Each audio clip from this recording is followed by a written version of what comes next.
স্বরাষ্ট্রমন্ত্রী আসাদুজ্জামান খান কামালের ছেলে সাফি মুদ্দাসের খান জ্যোতিকে গ্রেপ্তার করেছে আইনশৃঙ্খলা বাহিনীর সদস্যরা। 4 আগস্ট ছাত্র জনতার উপর হামলার ঘটনায় আশুলিয়া থানার মামলায় সকালে রাজধানী ধানমন্ডি থেকে তাকে গ্রেপ্তার করা হয়। এদিকে রাজশাহীতে ছাত্র জনতার উপর 2 হাতে পিস্তল নিয়ে গুলি করা যুবলীগ নেতা রুবেল ধরা পড়েছে র্যাবের হাতে। পুজো এলেই ওপার বাংলায় ইলিশের চাহিদা হয় আকাশচুম্বী, কিন্তু এবার পুজোর সময় সেই সুস্বাদু ইলিশের স্বাদ থেকে বঞ্চিত হচ্ছেন ওপার বাংলার বাঙালিরা।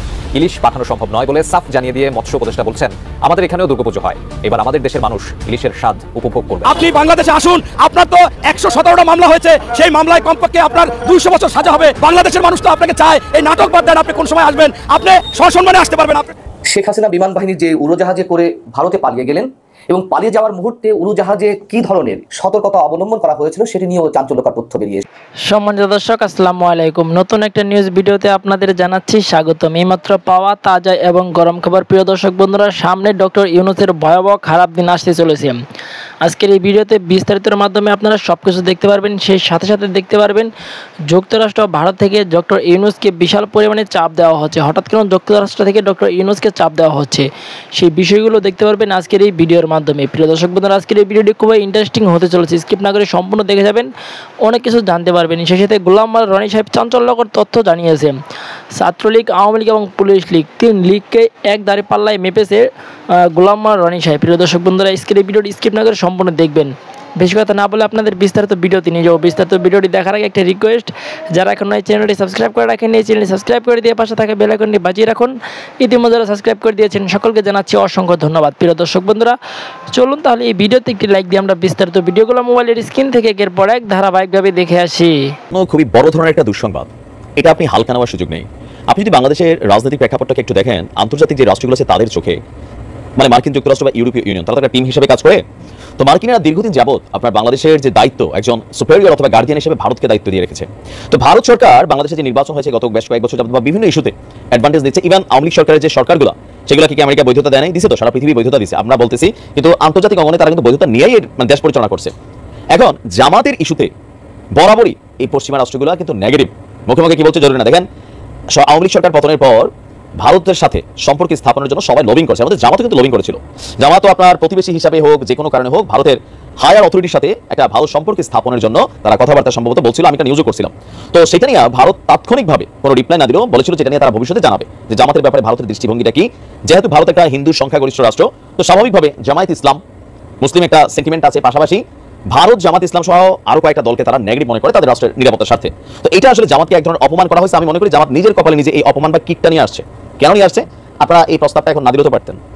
যদি জামাত পাস করতো, ভারত বাধ্য হয়ে বাংলাদেশের সাথে সম্পর্ক রাখতো, দেন ওই যে সরকার আপনারা বানাইতেন সেই সরকারের সাথে হইতো। মানে কেন তো তাড়াহুড়া ছিল? তো আজকে এই যে অপমানটা হইলেন, এটা বিএনপির জন্য এই মুহূর্তে বিশাল সুখকর একটা অবস্থান হলো যে ভারত আসলে এই মুহূর্তে সামনে যদি নির্বাচন হয়, যখনই হয়, সেখানে আওয়ামী লীগকে যদি পারে সেটা সাপোর্ট করবে, বাট এর বিরুদ্ধে তারা বিএনপিকে চায়, জামাত সরকারকে ক্ষমতায় চায় না। ইভেন এটা নিয়ে তারা চায় না শুধু তা না, বরঞ্চ ডক্টর ইউনূসকে এটা নিয়ে তারা কথাবার্তা বলবে, এমন তথ্য এখন সামনে উঠে এসেছে। গত 5 আগস্ট শেখ হাসিনা সরকারের পতনের পর আপনার জামাতের উপর যে নিষেধাজ্ঞা ছিল পতনের আগ মুহূর্তে, সেই নিষেধাজ্ঞা থেকে তুলে নেওয়া হলো। তবে জামাতের উপর থেকে নিষেধাজ্ঞা তুলে নেওয়া হলেও তাদের সঙ্গে কোনো ধরনের সম্পর্ক বা তাদের সঙ্গে কোনো রকম যোগাযোগ রাখবে না বা করবে না ভারতের সরকার। দেশটির এক কর্মকর্তা সংবাদ মাধ্যম আন্তর্জাতিক গণমাধ্যম এবিপি-কে লাইভকে দেওয়া এক বক্তব্যে তিনি এই তথ্য দিয়ে বলছেন, ভারতের সরকার সিদ্ধান্ত নিয়েছে জামায়াতের সঙ্গে সম্পর্ক স্থাপন না করার যে সিদ্ধান্ত নেওয়া হয়েছিল এর আগে থেকেই তারা সেটিতেই বহাল থাকবেন বা অবিচল থাকবেন। এই সিদ্ধান্ত থেকে তারা সরে আসবে না। এমনকি তারা আরো বলছে যে ভারত আশঙ্কা করছে জামায়াত ইসলামী এবং নিষিদ্ধ সংগঠন হিজবুত তাহরির খুব শীঘ্রই মূলধারা রাজনীতিতে প্রবেশ করবে। এটি ভারতের নিরাপত্তাকে হুমকিতে ফেলতে পারে। ভারত বলছে জাতিসংঘের সাধারণ পরিষদে মোদী, যদি প্রধানমন্ত্রী নরেন্দ্র মোদী এবং প্রধান উপদেষ্টা ডক্টর মোহাম্মদ ইউনূসের মধ্যে বৈঠক হয়, তাহলে মোদী এই বিষয়টি নিয়ে ডক্টর ইউনূসের সাথে আলোচনা করবেন। তারা দুজনের 22 থেকে 23 সেপ্টেম্বর জাতিসংঘের সাধারণ অধিবেশনে যোগ দেওয়ার কথা আছে। তো 2013 সনে জামায়াতের উপর যখন প্রথম নিষেধাজ্ঞা দেওয়া হয়, এখন নানানভাবে জামাত রাজনৈতিকভাবে পিছিয়ে পড়ে বা প্রেক্ষাপটে আর সামনে আগাতে পারেনি। তো এখন কেন ভারত আসলে মনে করে, দেখেন হিজবুত তাহরির এই দলটা আমি জানি না মাঠে নর্মালি কতটুকু অ্যাক্টিভ, বাট এই নামগুলোর মধ্যে যারা মানে অমুসলিম রাষ্ট্রগুলো আছে, আপনি দেখবেন তাদের একটা ভয় থাকে, ডর থাকে, আর এই যে একটা স্লোগান থাকে বা লেমাসটাকে তারা আসলে ভয় পায়। এখন জামাতের জন্য এটা কি হলো? এটা কিন্তু অনেক কঠিন একটা সিচুয়েশন হলো। তবে হতাশ হওয়ার কিছু নাই। হতাশ হওয়ার কিছু নেই এই কারণে বললাম, জামাত যেভাবে ইসলামিক দলগুলোকে একত্রিত করে, তাদের মধ্যে যে মতের বিভেদ আছে, লাইক হেফাজত ইসলাম, ইসলামী আন্দোলন, মানে চরমনাই টিম সহ আরো অনেকগুলো দল কিন্তু তাদের মধ্যে আছেন। প্রত্যেকেরই মোটামুটি ভালোই একটা ফ্যান ফলোয়ার আছেন। তারা যদি একজোট হইয়া ইলেকশন করে জিতা যায়, তাহলে কিন্তু ভারতকে বাধ্যতামূলক বাংলাদেশের সাথে তো সম্পর্ক রাখতেই হবে। প্রতিবেশীদের আপনি চাইলে চেঞ্জ করতে পারবেন না, তখন জামায়াত ইসলামের সাথে আপনার তাদেরকে কাজ করতেই হবে। কিন্তু প্রশ্ন হচ্ছে যে আমেরিকা বা পশ্চিমারা, ভারত যখন মনে করছে যে জামাত তাদের জন্য হুমকি, তো সেই ক্ষেত্রে এখানে পলিটিক্স, সারা পৃথিবীর রাজনীতিটাতে একটা ভূমিকা কিন্তু রাখে মার্কিন যুক্তরাষ্ট্র, ইউরোপীয় ইউনিয়ন। এবার নির্বাচন কমিশন হোক, যাই হোক, উপদেষ্টা হোক, তো ডক্টর ইউনূসের সাহেবের সাথে আমেরিকার খুবই সৌহার্দ্যপূর্ণ সম্পর্ক, ইউরোপীয় সাথে ভালো সম্পর্ক, তো এরকম 2-4-20টা দেশ যারা শক্তিশালী যদি একদিন ডাক দিয়ে একদিকে কথা কয়, তখন এটা ঝামেলা হয়ে যাবে। বাট ভোটের মাধ্যমে যদি জামাত পাস করে সেটা হচ্ছে আলাদা, কিন্তু কূটনৈতিকভাবে চাপটা বা ভারত চায় না একটা দলের ডাইরেক্ট, তো সেক্ষেত্রে মার্কিন যুক্তরাষ্ট্র কি জামাতের জন্য ভারতের সাথে সম্পর্ক নষ্ট করবে? সম্পর্ক নষ্ট করবে না। তো সেক্ষেত্রে আমার মনে হয় যে প্রথম ভুলটা ছিল যে জামাত ইসলাম ভারতের সাথে যে হাত মিলানোর কথা বলছিল বা সম্পর্ক নিয়ে বলছিল, সেটা কিন্তু বা যে লবিংটা করতেছিল এটা উচিত হয় নাই, তাদেরকে প্রস্তাব দেওয়াটা উচিত হয় নাই। এজ এ রেজাল্ট এখন একটা অপমানজনক, এটা আমি মনে করি। কেন যে ভারতে এই মুহূর্তে মোদি ডিক্লাই করে, ভাই এটা আমার কাছে অপমানই ফিল হয়। তারপরেও জামাত ইসলামের কর্মীরা সুসংগঠিত, তারা তাদের সিস্টেমে কাজ করে যাবে, কারণ ক্ষমতায় তো আর ভারত আনবে না, আমেরিকা আনবে না, জনগণ আনবে। কিন্তু আমরা জানি সারা পৃথিবীতেই এই রাষ্ট্রগুলো যখন একটা ভূমিকা রাখে, সেই দেশের সরকারের মধ্যে পরিবর্তন আপনি ইউরোপ আমেরিকার দেশগুলোর মধ্যে ঘটে। আমেরিকা ইউরোপের অনেক দেশে আপনি দেখবেন বড় যে পুতিন প্রভাব পাইছে, পুতিন এটা করছে সেটা করছে, ইউরোপের রাষ্ট্রগুলোতে এটা হয়, তো বাংলাদেশের ব্যতিক্রম না। পেঁয়াজ রপ্তানিতে শুল্ক প্রত্যাহার করলো ভারত, দাম কমবে দেশের বাজারে, এটা একটা ভারতের চমক আমি বলবো।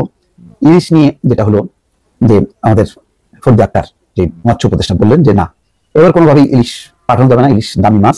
আর বাংলাদেশি হিন্দুরা আছে, তাদেরও দুর্গোৎসব আছে। বাংলাদেশের মানুষ যেখানে ইলিশ অ্যাভেলেবেল খেতে পায় না, মানে ন্যায্য মূল্যে, সেখানে টনকে টন ইলিশ পাঠানো হবে দুর্গাপুজো উপলক্ষে ভারতে, কলকাতায়, সেটা হবে না। এবার ভারতের ব্যবসায়ীরা আবেদন করলো, তাও মন করেনি ফরিদ আক্তারের, বুঝছে না, ওই হাসিনার আমল ভুলে যেতে হবে। সে আমাদের দেশের মানুষকে ইলিশ না খাওয়ায় ভারতের মানুষকে ইলিশ খাওয়ানো হয়েছে, এই নীতিতে এই অন্তর্বর্তী সরকার বিশ্বাস করে না। তো শেষ পর্যন্ত না পাঠানোর সিদ্ধান্ত যখন নিল, তখন আমি ভাবছিলাম যে ভারত তো যে শয়তানের শয়তান, কখন না এমন একটা কি পেজগি মারে, শেষে দেখা গেল যে আমাদের তো অনেকগুলো নিত্য পণ্যের উপরে নির্ভর করতে হয়, আমাদের যথেষ্ট উৎপাদন নাই, সেই মরিচ পেঁয়াজ থেকে শুরু করে চাল ডাল অনেক কিছুই, কোথায় না হঠাৎ করে প্যাচ কষে আমরা বেকারে পড়ি। তো ঠিক এই কথা যখন ভাবছিলাম, ঠিক সেই সময় এই নজরটা আসলো যে পেঁয়াজ রপ্তানিতে শুল্ক আরো প্রত্যাহার করলো ভারত, এর ফলে দাম কমে যাবে। এটা আমি বলবো যে ভারতের এটা বিশাল একটা চমক বাংলাদেশের জন্য, যে তারা বলতে পারে দেখো তোমরা ইলিশ নিয়ে আমাদের সাথে কেমন আচরণটা করছো, আমরা কিন্তু পাল্টা এর প্রতিশোধ নিই, আমরা পেঁয়াজ রপ্তানিতে শুল্ক প্রত্যাহার করছি, যার কারণে বাংলাদেশের মানুষ সস্তায় পেঁয়াজ খেতে পাবে। খবরে বলা হচ্ছে আভ্যন্তরীণ বাজারে পেঁয়াজের সংকট ও দাম বৃদ্ধির অজুহাত দেখিয়ে রপ্তানি নিরুৎসাহিত করতে পেঁয়াজ রপ্তানিতে 40% শুল্ক আরোপ করে ভারত। দীর্ঘ 4 মাস 9 দিন পর বাংলাদেশে পেঁয়াজ রপ্তানিতে শুল্ক প্রত্যাহার করে নিয়েছে দেশটি।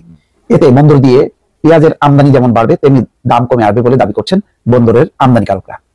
শুক্রবার সন্ধ্যায় ভারতের বৈদেশিক বাণিজ্য সংস্থার মহাপরিচালক সন্তোষ কুমার সারঙ্গী স্বাক্ষরিত এক বিজ্ঞপ্তির মাধ্যমে এই তথ্য ভারতীয় ব্যবসায়ীদের জানানো হয়। সেই বিজ্ঞপ্তির কপি বাংলাদেশি আমদানিকারকদের পাঠানোর মাধ্যমে বিষয়টি নিশ্চিত করেছেন ভারতীয় ব্যবসায়ীরা। এতে দেশের বাজারে পেঁয়াজের দাম নিয়ে যে অস্থিরতা, সেটা কেটে যাবে বলেও জানিয়েছেন আমদানিকারকরা।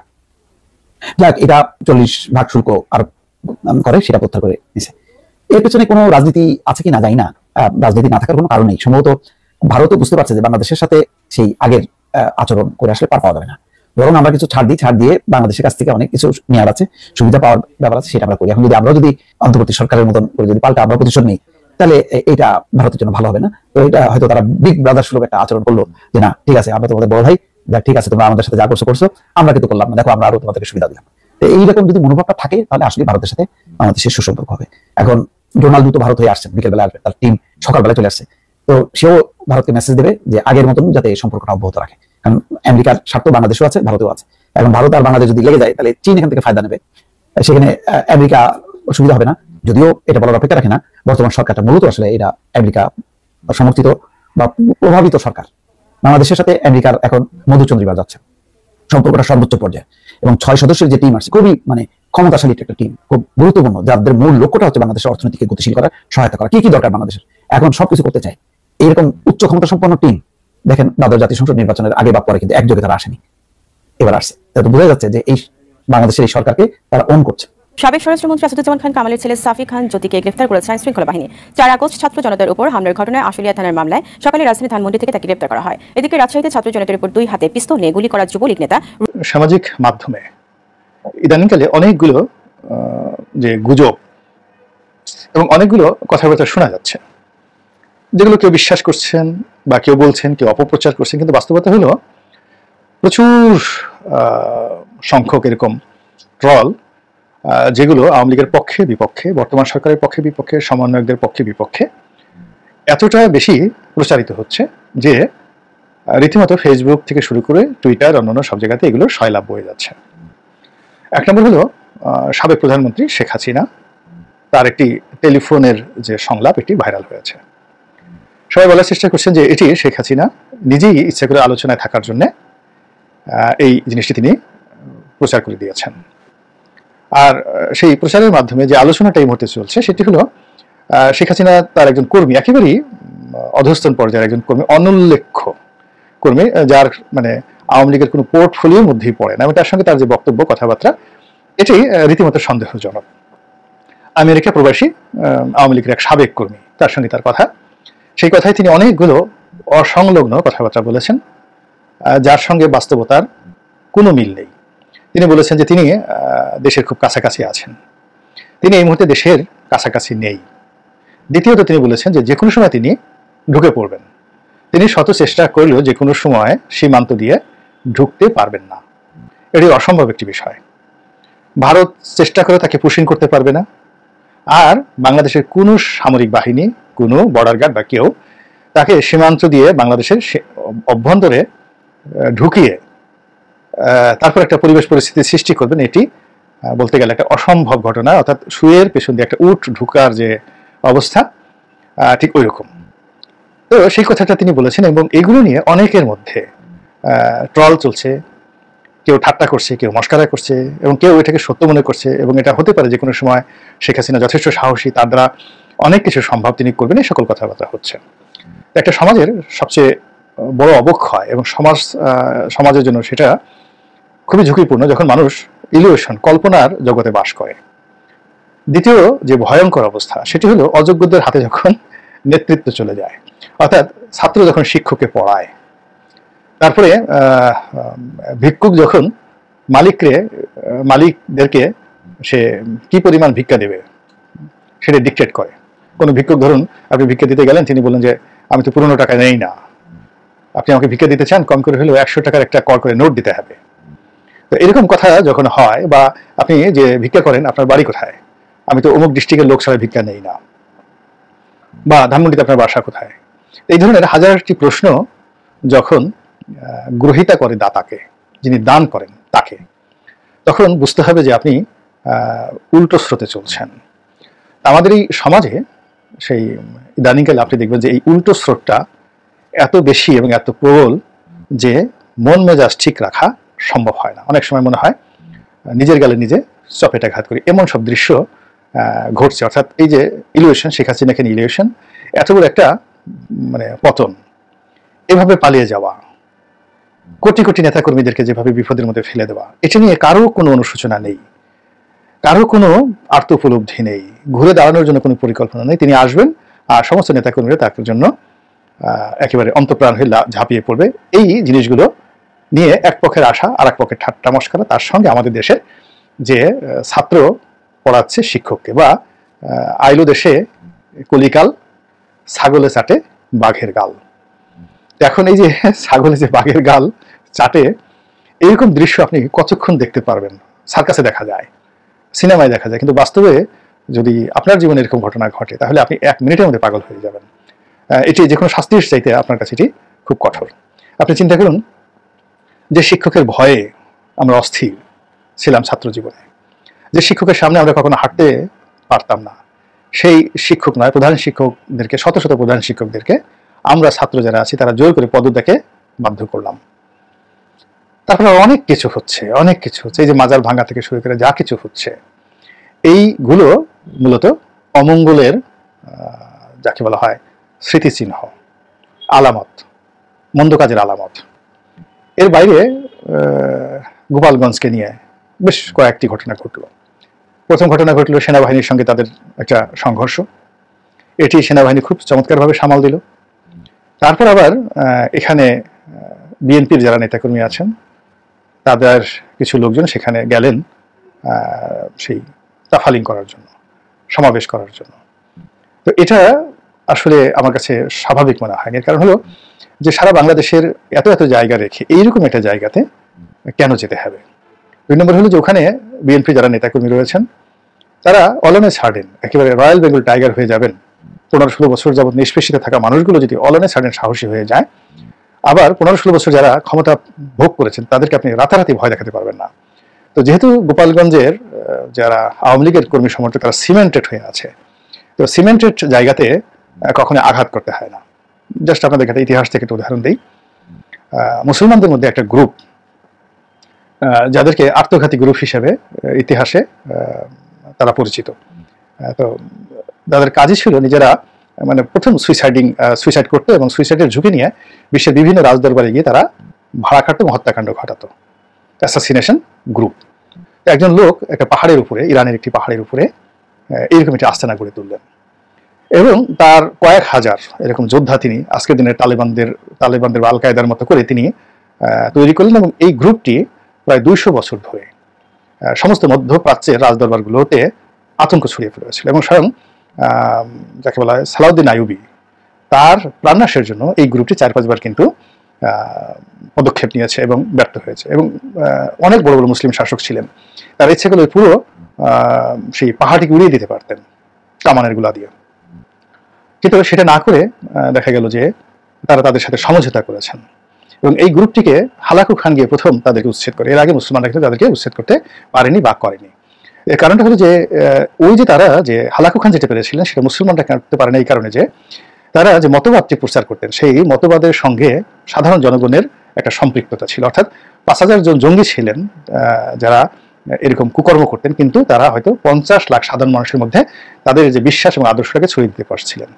ফলে রাজনীতির স্বার্থে এই 5000 লোককে তারা মারতে পারেনি, যেটা বিধর্মীরা পেরেছিল।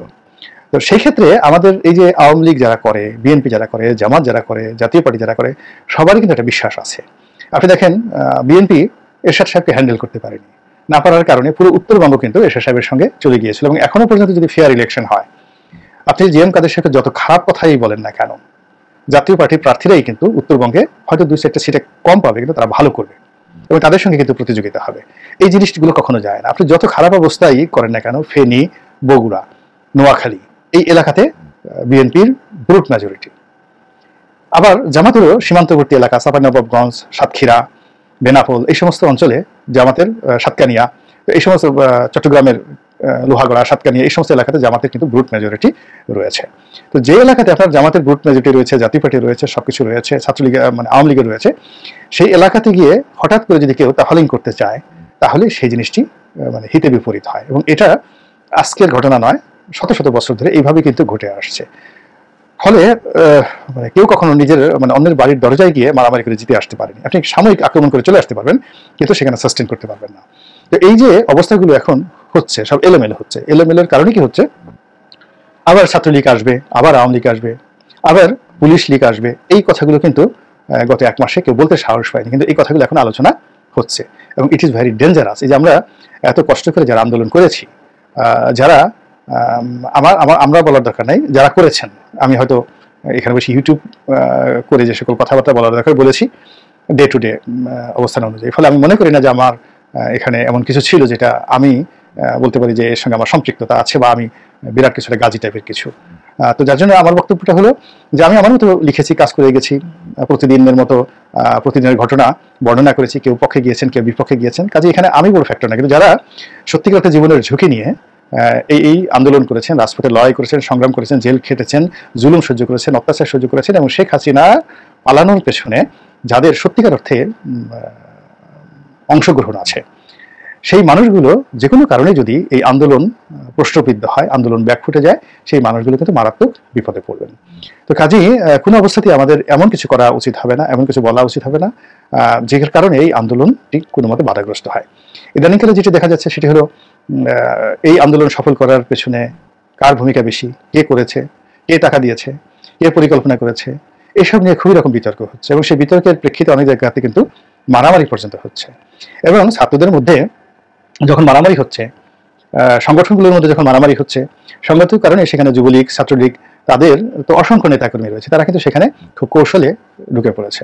অর্থাৎ ছাত্রলীগের বিরুদ্ধে, আওয়ামী লীগের বিরুদ্ধে বর্তমান আন্দোলনকারীরা যে কৌশলগুলো অবলম্বন করেছেন, তারা ছাত্রলীগের মধ্যে ঢুকে গিয়েছিলেন, তারা আওয়ামী লীগের মধ্যে ঢুকে গিয়েছিলেন, তারা নিজেদের রাজনৈতিক পরিচয়কে গোপন রেখে তারা শেখ হাসিনাকে বিরক্ত না করে খুব কৌশলে ধীরে ধীরে এগিয়েছিলেন।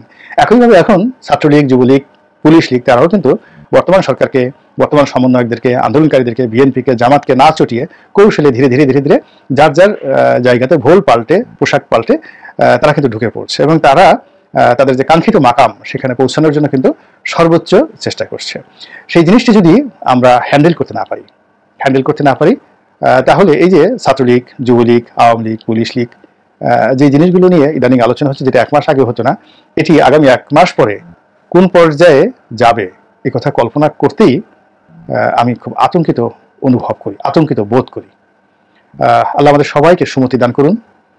আমরা যে বিজয়ের আনন্দে এখন উদ্বেলিত, যেটি মহান আল্লাহর পক্ষ থেকে আমাদের জন্য একটি নিয়ামত, এই নিয়ামতটি যেন আমরা উপভোগ করতে পারি, এই নিয়ামতটিকে যেন আমরা সম্মান জানাতে পারি, এবং এই নিয়ামতটিকে আমরা মাথায় করে রেখে ওয়াম্মা বিনিয়ামাতে রব্বিকা ফাহাদ্দিস, আল্লাহ যেভাবে কৃতজ্ঞতা প্রকাশ করতে বলেছেন ঠিক ওইভাবে আল্লাহর কৃতজ্ঞতা প্রকাশ করতে পারি।